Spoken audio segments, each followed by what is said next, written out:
3 nəfər Peyğəmbəri öldürmək istəyirdi, terror eləmək.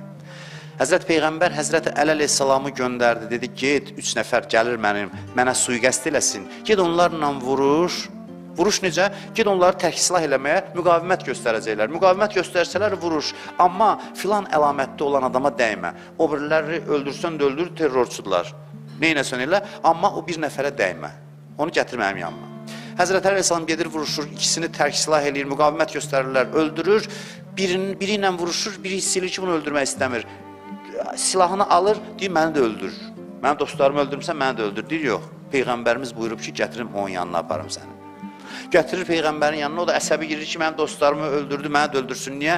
Dedi ki, mənim Allahım mənə xəbər verib ki, sənin bir gizli yaxşı işin var. Baxma ki, sən müşriksən, bütpərəstsən. Sənin gizli bir yaxşı işin var. O da budur ki, sən yetimlərə gizlin kömək edirsən. Var belə şey? Dedi, hə, var. Dedi, Allahım dedi ki, buna görə sənə dəyməsin. Deyir, nə gözəl Allahım var. İman gətirir. Müsəlman olur, hidayət olur. Bu hidayətin səbəbi nə idi?